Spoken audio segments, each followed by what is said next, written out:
नमो तस् भगवतो अरहतो सम्मा सम्बुद्धस्स। नमो तस् भगवतो अरहतो सम्मा सम्बुद्धस्स। नमो तस् भगवतो अरहतो सम्मा सम्बुद्धस्स। अर्थातच मी नमन करतो त्या अरहंत सम्यक संबुद्धाला, जो जीवनमुक्त आहे, जागृत आहे। द्वितीयंपी आणि तृतीयंपी, दुसऱ्यांदा आणि तिसऱ्यांदाही मी नमन करतो त्या अरहंत सम्यक संबुद्धाला, जो जीवनमुक्त आहे, जागृत आहे। विश्व शांतिदूत महान कारुणिक तथागत सम्यक संबुद्ध, या सम्यक संबुद्धाने सुआख्यात केलेला, सुस्पष्ट केलेला, सरळ मार्गी निब्बाणगामी, निब्बाण अशा परम सुखाकडे घेऊन जाणारा, आदि कल्याणकारी, मध्य कल्याणकारी व अंतिमताही कल्याणकारी असलेला बहुजन हिताय बहुजन सुखाय असा विश्व कल्याणकारी असा हा सद्धम्म, या तथागत बुद्धांच्या सद्धम्माला घेऊन जगणारा, त्यावर चालणारा, त्याचा प्रचार आणि प्रसार करणारा, भगवंताचा आहुनेयो म्हणजे आहुंचार करण्यास योग्य, पाहुनेयो म्हणजे पाहुणचार करण्यास योग्य, दक्षिणेयो म्हणजे दान दक्षिणा दर्शन करण्यास योग्य, अंजली करणीयो म्हणजे अंजलीबद्ध कर दोन्ही हात जोडून वंदन करण्यास योग्य, पुण्यं खेतं लोकसाती अशी पुण्याची खेती करणारा भगवंताचा आर्य भिक्खू संघ, बुद्धरत्न, धम्मरत्न आणि संघरत्न या तिरत्नांना तिवार पंचांग प्रणाम करून, या तिरत्नांचं स्मरण करून, देवानं पियदसी धम्मनायक धम्मराजा सम्राट अशोक आणि ज्या महामानवामुळे आमच्या जगण्याला आणि मरण्याला सुद्धा एक अर्थ प्राप्त झाला, ज्या बोधिसत्व डॉक्टर बाबासाहेब आंबेडकरांच्या असीम त्यागामुळे आमच्या जगण्याला आणि मरण्याला अर्थ प्राप्त झाला, असं अर्थपूर्ण जगणं आणि असं अर्थपूर्ण मरणं ज्या महामानवाने आम्हाला बहाल केलं, त्या धम्मक्रांतीचे प्रणेते बोधिसत्व महामानव विश्वभूषण डॉक्टर बाबासाहेब आंबेडकर आणि या बोधिसत्वाची सावली समर्पिता त्यागमूर्ती माता रमाई, उपस्थित सर्व रमाई बुद्धविहार येथील या परिसरातील प्रिया रामटेके लेआउट पुलगाव येथील रमाई बुद्धविहाराशी संबंधित असलेल्या सर्व श्रद्धाशील बौद्ध उपासक तसेच उपासिका यांना सविनय नमो बुद्धाय आणि जय भीम। या ठिकाणी आयुष्यवती उपासिका शशिकला आई लोहकरे आणि धर्मादाची लोहकरे या परिवारामध्ये धम्म यात्रा ज्या आरंभ केल्या होत्या, तर आताच आईने ज्या बौद्ध स्थळांच्या धम्मसहल धम्म यात्राच्या केलेल्या होत्या आणि त्या निमित्तानं या परिवारांनी मला आमंत्रित करून या ठिकाणी परित्तपाठ देसना आणि सोबतच भिक्खू संघांना चीवर वस्त्रदान आणि अनेक प्रकारच्या दानादी कर्म या ठिकाणी करणार आहेत। या ठिकाणी आजच्या प्रसंगाने म्हणून आपल्याला सर्वांना माहित आहे की जे डॉक्टर बाबासाहेब आंबेडकर यांच्या जे बुद्ध अँड हिज धम्म आपण ग्रंथ वाचला, तर आपल्याला महापरिनिर्वाण जे सुत्त आहे, कुठल्या सुत्ताची गोष्ट करत आहोत मी? महापरिनिर्वाण सुत्त। आई ज्या धम्म यात्रेला गेले होते त्याचा थोडा संक्षिप्त इतिहास म्हणूनच मी सांगणार आहे, म्हणजे प्रवचन नाही, तर बुद्ध आणि त्यांच्या धम्मग्रंथामध्ये किंवा मग महापरिनिर्वाण सुत्तामध्ये आपल्याला सर्वांना परिचित आहे की महापरिनिर्वाण सुत्ताच्या म्हणजे महापरिनिर्वाणाच्या वेळी तथागत भगवान गौतम बुद्ध असं म्हणतात की माझ्या महापरिनिर्वाणाच्या नंतर राजे महाराजांसारखे स्तूप निर्माण करण्यात यावे। हा कोणाचा आदेश होता? म्हणजे आनंद म्हणजे जो धम्म सेवक उपस्थायक भगवान बुद्धांची ज्यांनी आयुष्यभर सेवा केलेली आहे असा कोण होता? आनंद नावाचा भिक्खू। आणि एकेकाळचा लक्षात घ्या, एकेकाळचा त्याचा तो चुलत भाऊच आहे, त्याचा चुलत भाऊच आहे तो. तर हा आनंद नावाचा उपस्थायक धम्मसेवक जो बुद्धाचा मॅनेजर असतो, त्यांची देखरेख सेवा करत असतो, आयुष्यभर त्यांच्या सोबत असतो, आणि ज्यांनी सुत्त पिटकाचं संकलन केलं आहे असा आनंद नावाचा भिक्खू.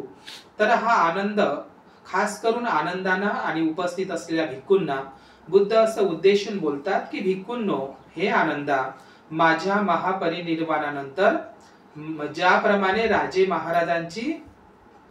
महाराजांचा अंतिम संस्कार होतो त्या पद्धतीनं माझा अंतिम संस्कार करण्यात यावा. मग भिक्खू लोक आणि आनंद बुद्धाला विचारतात की मग तुमचं महापरिनिर्वाण झालं, तुमचा अंतिम संस्कार झाला, तुमच्या अस्थी तयार झाल्या, तुमच्या चितेला अग्नी दिल्याच्या नंतर काय करायचं. तर बुद्ध भिक्खूंना आधीच सांगून ठेवतात आनंदाला की भिक्खूंनो, हे आनंदा, माझ्या चितेला अग्नी देऊन झाल्याच्या नंतर माझ्या ज्या अस्थी आहे, ज्या रॅलेक्स आहे, जे शारीरिक धातू आहे, त्याच्यावर काय निर्माण करण्यात यावे, स्तूप निर्माण करण्यात यावे. काय निर्माण करण्यात यावे, स्तूप निर्माण करण्यात यावे. आणि हे जे स्तूप आहे किंवा जे महाविहार चैत्य स्तूप आहे, हे चैत्य स्तूप गावाच्या खूप लांबही नसायला पाहिजे आणि जास्त जवळही असायला नाही पाहिजे, आणि लोकांना येण्या जाण्यासाठी ते सोयीस्कर असलं पाहिजे. आणि म्हणून ते महास्तूप महामार्गावर निर्माण करण्यात यावी. म्हणजे माझी स्तूप कुठे निर्माण करण्यात यावी, महामार्गावर. लोकांचं दळणवळण असली पाहिजे, लोकांना सोयीस्कर वाटलं पाहिजे, अशाच ठिकाणी माझ्या स्तूपांची आपण बांधणी करावी. ठीक आहे. आणि मग भगवान बुद्धांचं महापरिनिर्वाण झाल्याच्या नंतर तुम्हाला माहित आहे की भगवान बुद्धांच्या जगामध्ये असा एकमेव महापुरुष आहे तथागत बुद्ध, ज्यांच्या अस्थीसाठी राजे लोकांमध्ये युद्ध होणार आहे. जेव्हा महापरिनिर्वाणाची यात्रा कुशीनगरला झाली, असं जेव्हा पूर्ण जम्बूद्वीपामध्ये ही वार्ता पोहोचली, तर तुम्हाला माहित आहे मगध देशाचा राजगृहचा अजातशत्रू राजा, जो बिंबिसाराचा पुत्र आहे, सुरुवातीला तो बुद्धाचा द्वेष करायचा, पण जीवकाच्या सांगण्यावरून अजातशत्रूचं काय झालं होतं, परिवर्तन झालं होतं. तोही बुद्धाचा काय बनला होता, अनुयायी बनला होता. अजातशत्रू हा बौद्ध राजा, त्यानेही अशी खबर पाठवली, आपला दूत पाठवला की भगवान बुद्धांच्या अस्थीचा अंश कण मलाही प्राप्त व्हावा.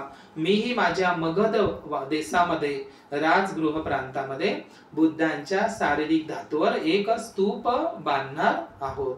बुद्धाच्या शारीरिक धातूवर, त्या अस्थीवर माझाही अधिकार आहे, कारण माझे वडील राजा बिंबिसाराने बुद्धाची आणि त्यांच्या भिक्खू संघाची आयुष्यभर सेवा केलेली आहे. ते मगध देशात राजगिरीत राहिलेले आहेत तथागत बुद्ध. त्याच्यामुळे आणि मीही बुद्धांच्या पायिक असल्यामुळे मीही त्यांची सेवा करण्याची मला संधी उपलब्ध झाल्यामुळे मलाही बुद्धांच्या अस्थीचा अंश प्राप्त व्हावा. असं कोण निरोप पाठवला, अजातशत्रूनं. मग तिकडं शाक्य लोकांनी सुद्धा निरोप पाठवला की सिद्धार्थ गौतम हे आमच्या वंशज आहे, आमच्या कुळाचे आहे, शाक्य कुळाचे आहे, म्हणून त्या बुद्धाच्या शारीरिक धातूचा अंश आम्हालाही प्राप्त व्हावा. आणि कोलीय लोकांनी सुद्धा आपला दूत पाठवला. पूर्ण जम्बूद्वीपामधून दूत आले, कशासाठी, बुद्धांच्या शारीरिक धातू, तो अस्थि प्राप्त व्हावा, तो अंश प्राप्त व्हावा. पण मल्ल लोकांचं बुद्धांवर विशेष प्रेम होतं, आणि मल्ल लोक असा विचार करत होते की बुद्धाचं महापरिनिर्वाण आमच्या शालवाटिकामध्ये, आमच्या शालवनामध्ये, आमच्या कुशीनगरमध्ये कुशीनाऱ्याला झालेला आहे, आणि म्हणून बुद्धांचा जो अंतिम संस्कार आहे, तर त्या अंतिम संस्कार झाल्याच्या नंतर संपूर्ण अस्थीचे जो कण आहे त्याच्यावर संपूर्ण अधिकार कोणाचा आहे म्हणतात, आमचाच आहे. आणि म्हणून त्यांनी ते तलवारीचं सगळं असं कंपाऊंड तयार केलं होतं. लक्षात घ्या, जगामध्ये असं एकमेव उदाहरण आहे, असं एकमेव एक्झाम्पल आहे की बुद्धांच्या शारीरिक धातूसाठी युद्ध होणार आहे. युद्ध म्हणजे दोन महिलांचं युद्ध आहे का, दोन माणसाचं नाही, युद्ध ज्याच्यामध्ये लाखो हजारो लोक मरू शकतात, खून सांडू शकतं, अनेक लोकांची मनुष्यहानी होऊ शकते. बरं कायच्यासाठी इथं युद्ध होणार आहे? म्हणजे राजे महाराजे युद्ध करायला तयार आहे. बुद्धांच्या शारीरिक धातूचा अस्थि कण आम्हाला प्राप्त झाला पाहिजे. समजलं का? शेवटी द्रोण नावाचा एक म्हातारा भिक्खू, काही ठिकाणी ब्राह्मण म्हणून सांगतात, तो भिक्खूच होता एक प्रकारे, कारण त्याची शिल्प अफगाणिस्तानला गांधार शैलीमध्ये सापडलेले आहे. त्याच्या अंगावर चिवर आहे. तो भिक्खूच आहे द्रोण. तर या द्रोण नावाच्या भिक्खूने, त्या महान अशा वयस्कर भिक्खूने भगवान बुद्धांच्या शारीरिक धातूचे किती भाग करण्यात आले महापरिनिर्वाणानंतर? 8 भाग करण्यात आले. समजलं का? त्या 8 भाग पैकीचा एक भाग कोलीय लोकांनी लिहिला नेपाळमध्ये. तो भारताचाच भाग होता त्यावेळी, जम्बूद्वीपाचाच. आणि त्याच्यावर एक स्तूप बांधला कोलीय लोकांनी. त्या स्तूप आहे रामग्रामचा स्तूप. तर भारतामध्ये एकूण 8 स्तूप तयार करण्यात आले. आणि बुद्ध आणि त्याचा धम्मग्रंथ जर वाचला तर आपल्याला पिप्पलीवंशी मौर्य हा शब्द दिसतो. बुद्धाच्या काळामध्ये सुद्धा मौर्य राजवंश घराणं होतं. हे बुद्ध आणि धम्मामध्ये आपल्याला दिसतं. पिप्पलीवंशा मौर्यांना काहीच भेटलं नाही बुद्धांच्या अस्थिचं. लक्षात घ्या, काहीच मिळालं नाही. शेवटी त्यांचा अंगार, अंगार म्हणजे काय? ते निवे निवे नाही का, विजलेले कोळशे. तर बुद्धाचे ते कोळशे ते नेऊन त्यानं पिप्पलीवन ते आता गोरखपूरच्या जवळ आहे. तर त्यावेळेच्या मौर्य घराणं, म्हणजे मौर्य घराणं आपण काय म्हणतो? चंद्रगुप्त मौर्यापासून आणि अशोक मौर्यापर्यंत नाही, पण बुद्धाच्याही काळामध्ये मौर्य घराणे होते. मौर्य राजवंश बुद्धाच्याच वेळी होता आणि त्यावेळी ते मौर्य सुद्धा बुद्धिस्टच होते. तर मौर्यांनी सुद्धा 8 भाग झाल्याच्या नंतर त्यांना काही मिळालं नाही, तर त्यांनी ते कोळशे नेले आणि त्या कोळशावर स्तूप बांधला पिप्पलीवंशा मौर्यानं. त्या स्तूपाचं नाव आहे अंगार स्तूप. कोणता? अंगार स्तूप. एकूण 8 स्तूप तयार करण्यात आले, पण त्यांना काहीच मिळालं नाही शरीराचे अवशेष, ते शारीरिक धातू, म्हणून त्यांनी कोळशावर ते स्तूप निर्माण करण्यात आले. आलं का लक्षात तुम्हाला हे? तर भगवान बुद्धांच्या शारीरिक धातूवर 8 स्तूप तयार करण्यात आले. भगवान बुद्धांचा जो दंत धातू आहे का नाही, दंत धातू, सुरुवातीला तो पाकिस्तान मध्ये होता. पाकिस्तान जम्बूद्वीपाचाच भाग, भारताचाच. तर त्या तक्षशिलामध्ये बुद्धाचा दंत धातू होता. दंत धातू म्हणजे दाढ. तर तक्षशिलेचे जे दात आहे ते सध्याला सारनाथ येथील मूलगंधकुटी विहारामध्ये ठेवलेले आहे. म्हणजे कधी सारनाथला गेले तर जे अनागारिक धम्मपाल, देवमित्र श्रीलंकेचे अनागारिक धम्मपाल, ज्यांनी आधुनिक तिथं मूलगंधकुटी विहार बांधलेला आहे सारनाथला, त्या ठिकाणी बुद्धांची दात ठेवली आहे. पण ते ऍक्च्युअली दात कुठला आहे?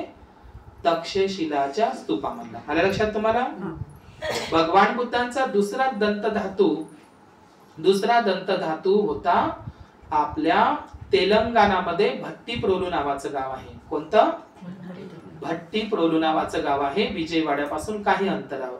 तर या भट्टीप्रोलूला भगवान बुद्धांचा आणखी एक दंत धातू होता. तो दंत धातू सध्याला गोयंका गुरुजींनी मुंबईच्या पॅगोड्यामध्ये मागलेला आहे. तिथे तो दंत धातू आहे असं लोक म्हणत असतात. म्हणजे दुसरा दंत धातू.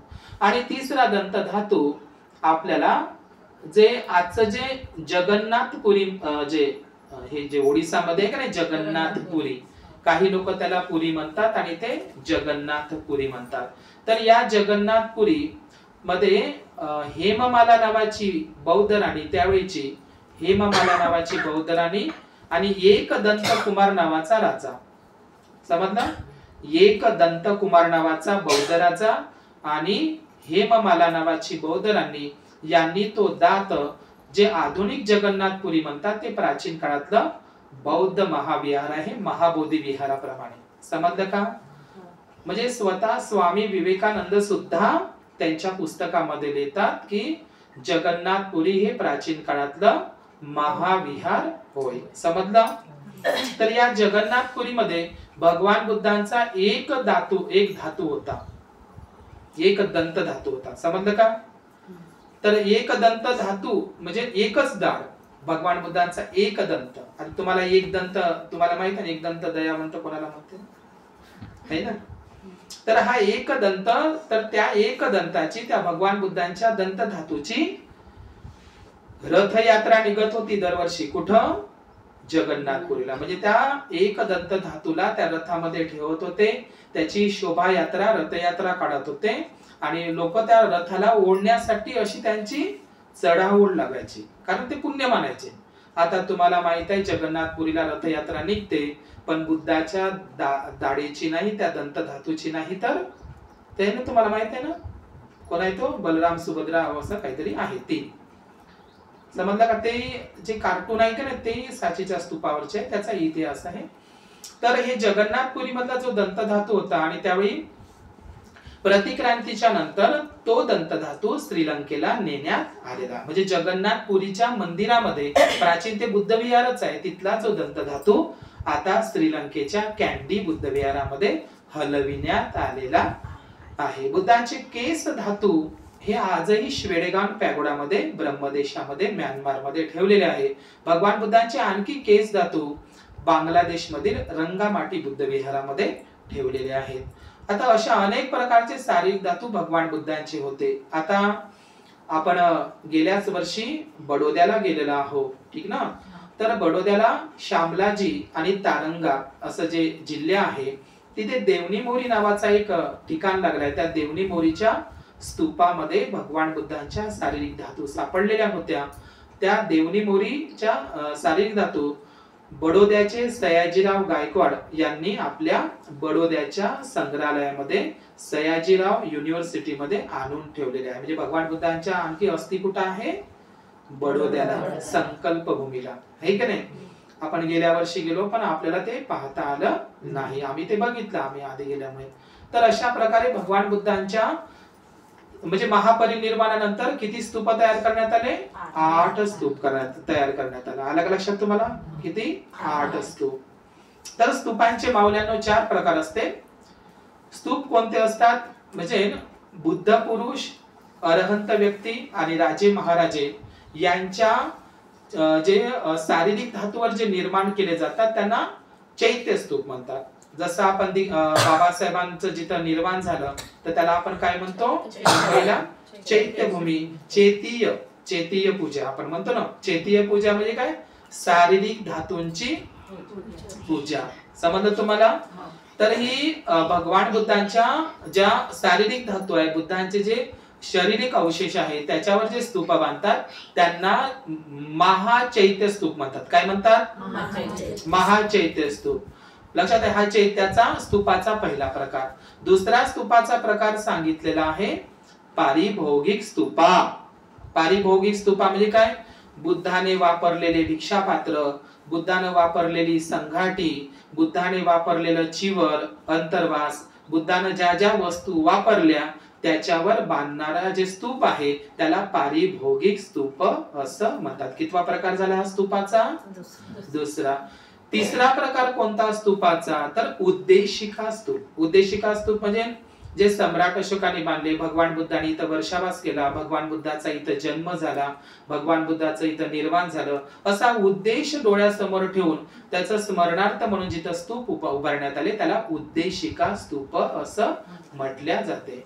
तुम्ही महाबोधी विहाराच्या ठिकाणी जा तर तिथं तुम्हाला छोटे छोटे छोटे छोटे बोटावरचे ओढलेले जे घंटे आहे का नाही, हिंदू बांधवांमध्ये मंदिरामध्ये घंट्यासारखे आहे का नाही, किंवा बोरोबुदूर जे इंडोनेशियाचं विहार आहे असे घंट्यासारखे दिसतात तुम्हाला. तर जे छोटे छोटे स्तूप आहे किंवा आजच्या आधुनिक काळामध्ये त्यांना शिवलिंग म्हणतात. तर ते शिवलिंग नाही आहे, तर ते आहे मनोती स्तूप. मनोती स्तूप म्हणजे जे त्या काळातले उपासक उपासिका मोठे मोठे स्तूप बांधू शकत नव्हते तर ते लहान लहान स्तूप निर्माण करत होते आणि त्याला मन्नत म्हणून एक मनोती स्तूप ते आजही बुद्धगयेला तुम्हाला सगळीकडे दिसतात. आणि महाराष्ट्रातल्या संपूर्ण लेण्यामध्ये तुम्हाला असे स्तूप दिसतात. या स्तूपांचं 84,000 स्तूप बांधले. Pakistan, Afghanistan, Tajikistan, Balochistan, Iran, Iraq आणि कझाकिस्तान पर्यंत पूर्ण जम्बूद्वीपामध्ये अखंड भारतामध्ये सम्राट अशोकांनी किती स्तूप बांधले? मग महापरिनिर्वाणाच्या नंतर किती? 8. आणि मग सम्राट अशोकांनी त्याच्यातला शारीरिक धातूचा म्हणजे ते शारीरिक धातू जे वरत राहते ना असं वरतून त्याचे खोदकाम केलं. पूर्ण स्तूप नाही, ते म्हणजे अस्थि कुठं राहते? नेमक्या बीच मध्ये राहतात. तर त्यातल्या बुद्धांच्या थोड्याच्या अस्थि काढून त्याच्यात काही शिल्लक ठेवून म्हणजे महापरिनिर्वाणानंतर 8 स्तूप बांधण्यात आले होते आणि मग सम्राट अशोकांनी, महान सम्राट अशोकांनी 84,000 महास्तूप बांधले बुद्धांच्या शारीरिक धातूवर. किती बांधले? कारण भगवान बुद्धांचा उपदेश 84,000 गाथांमध्ये आहे म्हणून ते 84,000 बांधले. आलं का लक्षात तुम्हाला? आल्या या घटना लक्षात?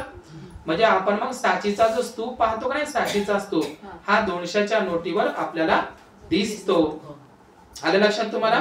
तर सांचीच्या स्तूपासारखे पूर्ण जम्बूद्वीपामध्ये, अखंड भारतामध्ये 84,000 महास्तूप बांधले गेले होते. मग त्याचं इनॉग्रेशन करण्यासाठी म्हणजे त्याचं उद्घाटन करण्यासाठी जे सम्राट अशोकाचे धम्मदीक्षा गुरु, ज्यांची जन्मस्थान मथुरा नगरी आहे, मथुरेचे मोगली पुत्रतीस सम्राट अशोकाचे धम्मदीक्षा गुरु, त्यांना उपगुप्तही म्हणतात काही ठिकाणी, आणि महादेव नावाचे महास्तवीर अरहंत भंतेजी अशा आणि सम्राट अशोकांनी एकाच वेळी त्या धम्मस्तूपांचं इनॉग्रेशन केलं. म्हणजे काय?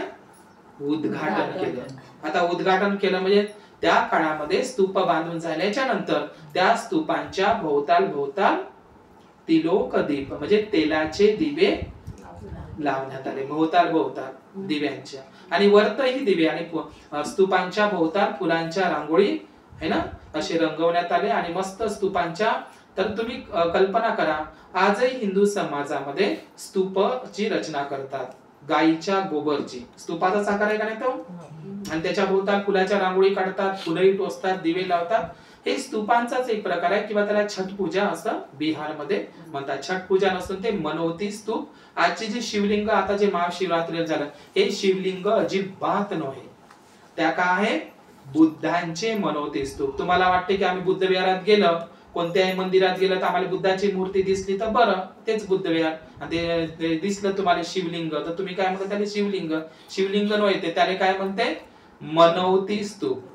आणि मग प्रतिक्रांतीच्या नंतर या मनोती स्तूपालाच, बुद्धाच्याच मनोती स्तूपाला शिवलिंगामध्ये कन्वर्ट करण्यात आलं. मग त्याच्यावर धतुरा, दूध, जल वगैरे, आता ते लोक भांग वगैरे चढवतात आणि त्या शिवाशी त्याचा संबंध जोडण्यात आला. समजलं तुम्हाला? तर हे 84,000 महास्तूप एकट्या सम्राट अशोकांनी निर्माण केलेले होते. लक्षात घ्या, एकट्या तथागत बुद्धांच्या याच्यावर. आणि तुमच्या अस्थिचं काय होणार आहे आता? तुमच्या शारीरिक धातूचं काय होणार आहे? तुम्ही मरण पावले का? तुमच्या अस्थि अजिबात घरी ठेवणार नाही, नदीमध्ये शिरवण्यात. पण आपण बुद्धाचा इतिहास जिवंत इतिहास आहे, खरा इतिहास आहे. भगवान बुद्धांच्या अस्थि पाण्यामध्ये शिरवण्याचं कामच पडलेलं नाही. म्हणून आजही बौद्ध राष्ट्रांमध्ये बुद्धांच्या अस्थि म्हणजे कुठल्याही बौद्ध उपासकांच्या अस्थि एकतर त्या शेतीमध्ये टाकतात किंवा त्याच्यावर बोधिवृक्ष लावतात किंवा त्या अस्थि पाण्यामध्ये शिरवत नाही. ती आपली परंपरा नाही, बौद्धांची ती परंपरा नाही. काय? मेलेल्या मृत व्यक्तीच्या अस्थि पाण्यात शिरवणार तुम्ही त्या करता, पण ते करायला नाही. बुद्धाच्या शिरवल्या का? कारण ते महापुरुष होते, है का नाही? अरहंत होते. त्यांच्या अस्थि शिरवण्याचं कामच पडलं नाही. त्याच्या अस्थितेवर काय झाले? 84,000 महास्तूप. आणि तुमच्या याच्यावर किती बनणार आहे? कारण तुमचे कुशल कर्म नाही. तुमचं एकही थडग बनणार, थडग तर सोडा, पण नाही स्तूप तर थडगही बनणार नाही. कारण आपले कुशल कर्म तुमच्या अस्थि देणार आहे तिकडं पुलगावच्या त्या वर्धा नदीच्या पंचधारात धकला. कारण आपले कुशल कर्म नाही. खरी आहे का नाही गोष्ट? हो किंवा नाही? तर हे जे 84,000 स्तूपांचं सम्राट अशोकांनी माहित आहे का, सुरुवातीला धम्मदीक्षा घेतल्याच्या नंतर, जशी आज शशिकला आई नाही, जशा 12 बाया आज आल्या तिथून पाहून, तर सम्राट अशोकांनी धम्मदीक्षा घेतल्याच्या नंतर पहिल्यांदा काय केलं? असं पहिल्यांदा धम्मयात्राच केल्या. कोणासोबत? आपले धम्मदीक्षा गुरु मोगली पुत्र तिस्साच्या नेतृत्वात धम्मदीक्षा घेतली. आणि पहिलं काम कोणतं केलं सम्राट अशोकांनी? धम्मयात्रा प्रारंभ केल्या. म्हणजे बुद्धाचे जे जे स्थळ होते त्या त्या ठिकाणी भेटी दिल्या, त्याचे नकाशे काढले आणि तिथं स्तूप बांधले. स्तूपच नाही, जसं शेतामध्ये काही लोक भुजगावणं ठेवतात का नाही, ओळखीसाठी निशाण. म्हणजे बुद्धाचा इथं जन्म झाला तर तिथं केवळ स्तूपच नाही बांधले, महाविहारच नाही बांधले सम्राट अशोकाने, ते निशाण म्हणून तिथं असे पिल्लर, असे त्याला धम्मस्तंभ म्हणतात, अशोक पिल्लर, ते लाल लाल दगडाचे. तुम्ही लुंबिनीला गेले तिथे लिहून आहे, येथं बुध जाते.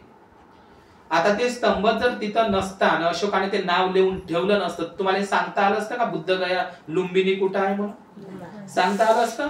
बरं झालं ते सम्राट अशोकाचं पुण्यकर्म आहे की आपल्याला तिथं बुद्धगयाच्या धम्मसहलीला जाता येते, कारण त्याने ते निशाणी तिथं करून ठेवली. इथं जन्म झाला म्हणून तिथं विहार बांधलं, महामाया विहार आहे का नाही तिथं लुंबिनीला, तिथं स्तूपही बांधला आणि इथपर्यंत स्थानिक सम्राटाने स्तंभही उभारून ठेवला. लक्षात राहिलं पाहिजे, स्तंभच उभारला नाही तर त्याच्यावर लिहूनही ठेवलं की सम्राट अशोक इथं येऊन गेले, येथं बुध जाते. येथं बुध जाते म्हणजे काय? म्हणजे येथं साक मुनी बुध जाते असं लिहून आहे पालीमध्ये स्तंभावर. पाहिलं का तुम्ही आता गेले तर? येथं साक मुनी बुद्धे जाते म्हणजे येथं शाक्य मुनी बुद्धाचा जन्म झालेला आहे. म्हणून या लुंबिनीचा मी कर माफ करत आहोत, टॅक्स लगान माफ करत आहोत असं सम्राट अशोकाने आदेश काढला होता. समजलं का? त्या लुंबिनी पासून काही अंतरावर गोटी हवा आणि निगली हवा असे 2 स्तूप सुद्धा बुद्धांचे आहे. आलं का लक्षात तुम्हाला? तर सम्राट अशोकाने जिथं जिथं बुद्ध थांबलेले आहे, वर्षावास केलेले आहे, त्या त्या ठिकाणी स्तूप आणि स्तंभ उभारले. म्हणून बरं झालं आपल्याला ते स्थळ आजही जगातल्या लोकांना ते पाहता येते. हे कोणाचे उपकार आहे? सम्राट अशोकाचे. म्हणून धम्मयात्रेला जाणं चांगली गोष्ट नाही का? आहे का नाही? सम्राट अशोक गेलेच नसते आणि त्याने ते ठिकाण पाहिलेच नसते, त्यांच्या धम्मदीक्षा गुरुने ते दाखवलेच नसते, त्याने स्तंभ आणि ते विहार स्तूप कोरलेच नसते, तर आपल्याला बुद्धगयेला आज धम्मसरीला जाता आलं नसतं. काय झालं तर कुठं आहे काय माहिती आपल्याला दिसलं असतं. त्याच्या खाना खुना पाऊल खुना सगळं आपल्याला ते आता दिसतं आणि ते सांगताही येतं, आहे की नाही? इतकंच नाही, कपिल वस्तूला सुद्धा मेजर किट्टो यांनी भगवान बुद्धांच्या अस्थी शोधून काढलेल्या आहे. कुठे? कपिल वस्तू 2 आहे, एक पीपर हवा कपिल वस्तू आणि एक त्याच्यापाशी तिल्लोरा पोट, अशा 2 कपिल वस्तू आहेत. समजलं तुम्हाला? तर अशा प्रकारे हे जे स्तूप आहे, तर भगवान बुद्धांनी सांगितले माझे महापरिनिर्वाण झाल्याच्या नंतर या 4 धाम यात्रा केल्या पाहिजे. 4 महान स्थळ आहे त्याला भेटी दिल्या पाहिजे. कोणते 4 स्थळ? मग आपण 4 स्थळांना देतो का भेटी धम्मस्थळांना? मग कोणते 4 स्थळ सांगितले त्याला भेट द्यावी, म्हणजे बुद्धांनाच आदेश दिलेला आहे. या माझ्या महापरिनिर्वाणानंतर प्रत्येक बौद्ध उपासक उपासिकांनी अनुयायांनी या 4 स्थळांना भेटी दिल्या पाहिजे, कारण ते काय असतं? पुण्यदायक असतं. मग पहिलं स्थळ कोणतं? 4 धम्म यात्रा, त्यालाच हिंदू बांधवांनी 4 धाम यात्रा करून टाकलाय. ते 4 धाम यात्रा नसून ते 4 धम्म यात्रा. मग 4 धम्म यात्रा कोणत्या? पहिली यात्रा कोणती? जिथं बोधिसत्व सिद्धार्थ गौतमाचा जन्म झाला, पहिलं धाम. समजलं? दुसरं धाम कोणतं? बोधगया उर्वेला. सम्राट अशोकाने त्याचं नाव संबोधी ठेवलेलं आहे. समजलं का? ते सम्राट अशोकाने बोधगयाला त्याच्या याच्यामध्ये शिलालेखवर लिहिलेलं आहे, 8व्या शिलालेखवर संबोधी म्हणून ओळखलेला आहे. आज जे महाबोधी महाविहाराचं चालू आहे ना, सम्राट अशोकाने त्यांच्या शिलालेखांमध्ये संबोधी असं नाव दिलेलं आहे. आणि त्याच्याही अगोदरचं जे नाव होतं गया नदीच्या काठावरचं ते उर्वेला. उर्वेला, संबोधी आणि आजचं बोधगया. बुद्धगया नाही, बोधगया. बोध म्हणजे क्या? तर हे बोधगया म्हणजे दुसरं धम्मयात्रा. आणि तिसरी धम्मयात्रा इसी पतन मृगदायवर वाराणसी, गंगा नदीच्या काठी आणि गंगा नदीच्या किनाऱ्यावर असलेलं ते कोणतं ठिकाण? सारनाथ. त्याला सारनाथ काऊन म्हणतात? कारण भगवंतानी आपल्या धम्माचा पहिला सार त्या ठिकाणी कथन केलेला होता, धम्मचक्र प्रवर्तन केलं होतं, म्हणून त्याला सारनाथ. किती झाले आता हे? 3. आणि जिथं भगवंताचं महापरिनिर्वाण झालं शालवाटिका शालवन कुशीनगर मध्ये, तर हे 4थं धाम. 4 धाम झाले ना? लुंबिनी, बोधगया उर्वेला आणि सारनाथ आणि कुशीनगर किंवा कुशीनाला. प्राचीन नाव कसिया किंवा कुशावती सुद्धा इतिहासामध्ये आहे. झाले का नाही 4? मग आपण हे 4च पाहत नाही तर भगवान बुद्धांचे मग संकिशा आहे, कोसांबी आहे, मथुरा आहे, साकेत आहे, मिथिला आहे का नाही? लखनौ आहे, कपिल वस्तू आहे, वैशाली आहे, केसरिया आहे. तर हे सगळे आपण श्रावस्ती वगैरे आहे का नाही, हे सुद्धा आपण ठिकाणं पाहत असतो. मग आई शशिकला आईने तुम्ही सगळेजण वैशालीला गेल्याच्या नंतर भगवान बुद्धांनी वैशालीला काय केलं? महापरिनिर्वाण घोषणा केली माघ पौर्णिमेला. आणि तिथल्या वैशालीच्या लोकांना आपलं भिक्षा पात्र दान केलं. समजलं का? त्याच्यावर स्तूप बांधला, वालुकाराम स्तूप वैशालीला. आणि वैशाली थोडस पुढे निघालं का आपल्याला केसरिया स्तूप दिसते. केसरिया कलर बुद्धाचा. असं म्हणतात जगातला सगळ्यात मोठा महास्तूप वैशालीच्या जवळ असलेला केसरिया महास्तूप. समजलं का? आता त्याचे व्हिडिओ वगैरे व्हायरल झाले होते. त्याच्यावर आजही तिथं केसरिया म्हणजे माहित आहे का त्या लोकांनी काय जोडलंय? केसरिया म्हणजे काय तर हनुमानजीच्या वडिलांचं नाव केसरी होतं, केसरी नंदन. आता तिथं ते लोक प्लॅनिंग करत आहे. मला असं ऐकण्यात आलं की तिथं ते लोक म्हणजे हनुमानाचा सगळ्यात मोठा पुतळा तिथं बसवणार आहे म्हणते आता केसरिया स्तूपापाशी, असं ऐकण्यात आलं. समजलं का? तर त्या केसरिया स्तूपांवर सुद्धा अतिक्रमण झालेलं आहे. म्हणजे भगवान बुद्ध वैशालीहून कुठे गेले मग? केसरियाला. आणि म्हणून तिथं तुम्ही गेले असाल वैशाली, तिथे एक स्तंभ दिसते पिल्लर. तुम्ही बाकीच्या स्तंभावर 4 तोंडाचा सिंह दिसते आणि वैशालीला एकच तोंडाचा सिंह आहे आणि तिकडे तोंड करून आहे. म्हणजे बुद्ध या दिशेनं गेले बा, वैशालीवरून हे इकडे गेले बा. त्या दिशेसाठी त्या स्तंभाचं त्या वाघाचं तोंडही तिकडच आहे. समजलं का तुम्हाला? म्हणजे कुंकड चालले आता बुद्ध वैशालीवरून पावानगरीकडे, कुशीनगरकडे चालले. त्याचा दिशा निर्देश म्हणून सम्राट अशोकाने ते स्तंभाचं तोंडही तिकडच केलं. इतका सुंदर आहे ते. वैशाली म्हणजे भिक्खुनी संघाचा गड. भिक्खुनी संघाचं जगातलं पहिलं महिला बौद्ध विद्यापीठ कोण आहे? वैशाली. तिथं पिल्लर आहे, त्याला फुटागार शाला म्हणतात महावनातलं. तिथं कधीही गेलेत जा. आणि म्हणून तिथून वैशाली पासून केसरिया पासून लौरिया पासून लौरिया म्हणजे अरेराज रामपूर्वा, तिथून मग चंकीगडच्या नंतर पावागडच्या नंतर चुंदलोहाराचं भोजन खाल्लं आणि मग कुशीनगरला आले. असा तो रोड न तुम्ही असं गेले. पूर्व चंपारण आणि पश्चिमी चंपारण हे बिहार मध्ये हे ठिकाण आहे. वैशाली आणि केसरिया. श्रावस्ती त्या काळातलं जम्बूद्वीपाचं आणि भारताची सगळ्यात मोठी राजधानी, सगळ्यात मोठी बाजारपेठ.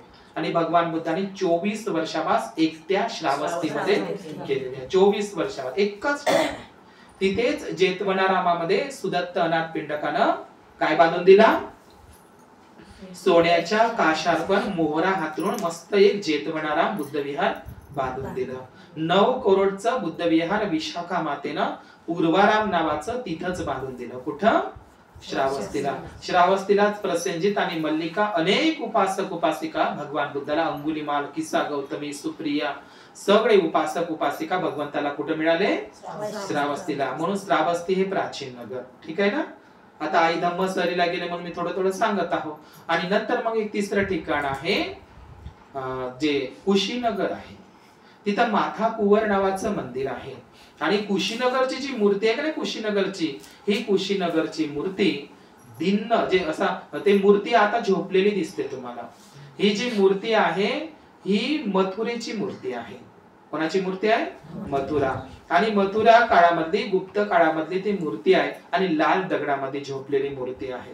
त्या मूर्तीच्या खाली वज्रपाणी नावाचा एक बौद्ध राजा आहे, मल्ल बौद्ध राजा, तिथे रडताना. बाजूला सुभद्र नावाचा म्हातारा भिक्खू जे शेवटून धम्मदीक्षा घेतो, चिवर घेतो आणि आनंद तिथं बसलेला आहे. असे 3 चित्र दिसतात. आणि भगवान बुद्धांची जी झोपलेली मूर्ती आहे का नाही कुशीनगरची, ती मूर्ती आधी पूर्ण मातीनं दबलेली होती. समजलं का? आणि ती मूर्ती करणारा मूर्तिकार आहे दिन्न नावाचा मूर्तिकार. हरिबल नावाच्या बौद्ध राजानं त्यावेळी ती मूर्ती बनवलेली होती. कोणती गोष्ट सांगतो आम्ही? कुशीनगरची. आणि कुशीनगरला सालवाटिका 2 शाल वृक्षाच्या मधोमध बुद्धाचं महापरिनिर्वाण झालेलं होतं. आणि म्हणून कुशीनगर सुद्धा आपलं एक बौद्ध पर्यटन स्थळ आहे. भगवान बुद्धांचं वैशाली, केसरिया, श्रावस्ती, कपिलवस्तू, लुंबिनी, आणखी कोणतं स्थळ राहिलं? बोधगया, जिथं भगवान बुद्धांनी सम्यक संबोधी प्राप्त केली आहे, निरंजना नदीच्या काठी.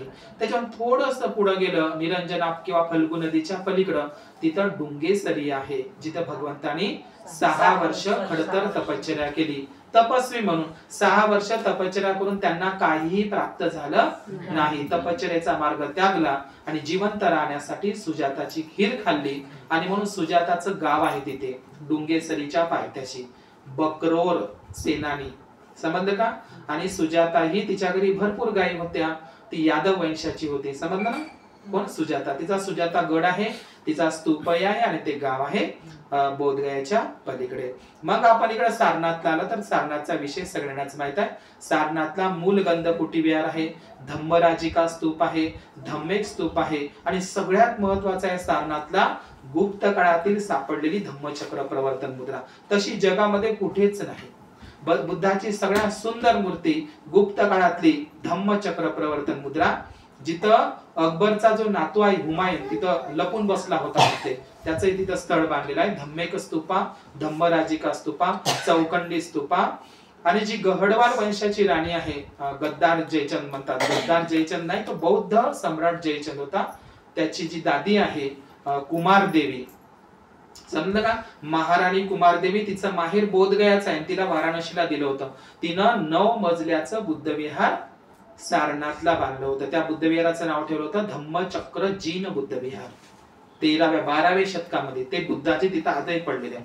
म्हणजे कुमार देवी नावाच्या महाराणीचं 9 मंजिला बुद्ध विहार सारनाथला आजही त्याचे शिल्प तिथं दगड पडलेले आहे. आणि खास करून सारनाथचं जे 4 तोंडाची सिंह मुद्रा आहे तिच्या म्युझियम मध्ये ठेवलेली आहे आणि ती राजमुद्रा आपल्या भारताचं काय आहे प्रतिनिधित्व करते. समजलं का तुम्हाला?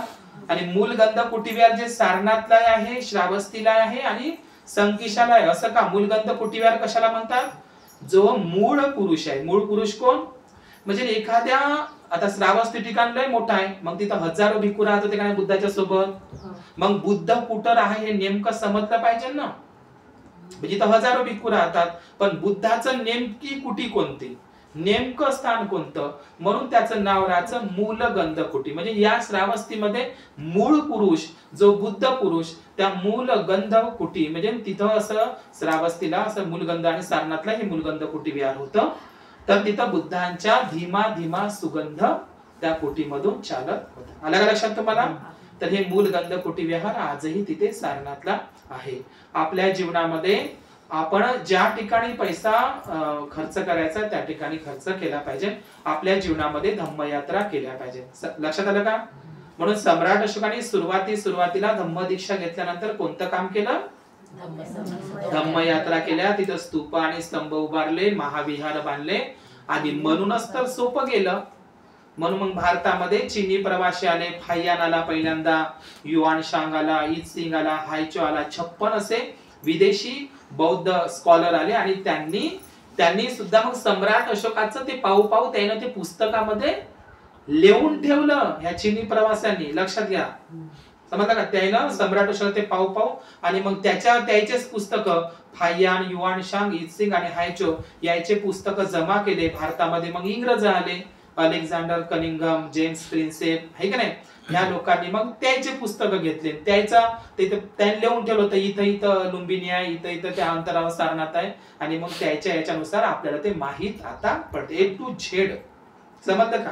म्हणून जिथं जमिनीच्या खालीही बुद्धच आहे आणि जमिनीच्या वरतही बुद्धच आहे.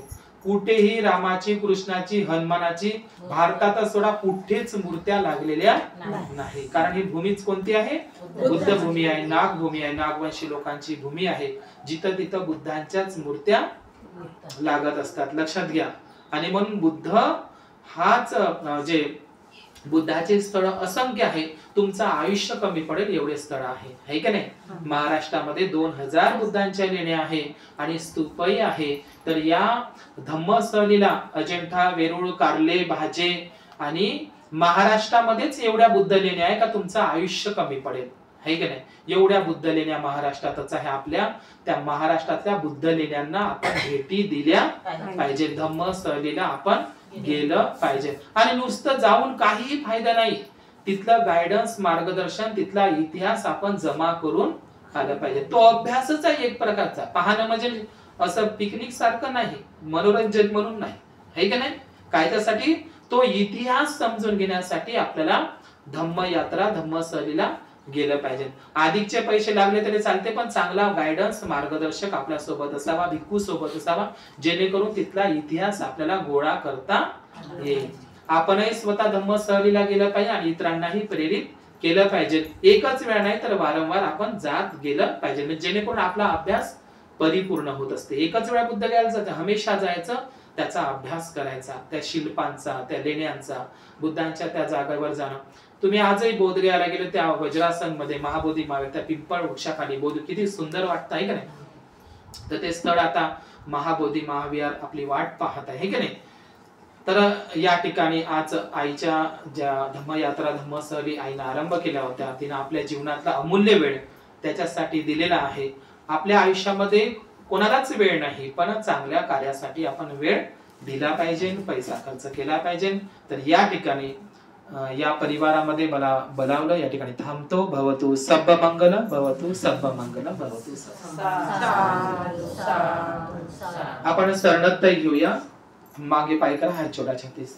नथी मे शरणं अय्यम बुद्धो मे शरणं वरं येतेन सच्च वचेन होतु मे जय मंगल.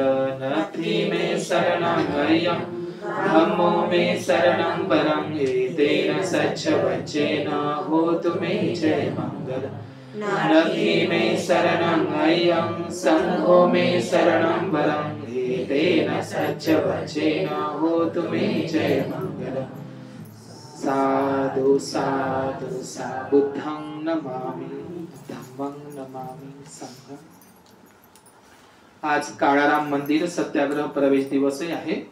1-2 मार्च आहे का नाही. काळाराम मंदिराचा सत्याग्रह जो आजच्या दिवशी बाबासाहेबांनी केलेला होता. 5 वर्ष 11 महिने 7 दिवस चालला काळाराम मंदिर सत्याग्रह.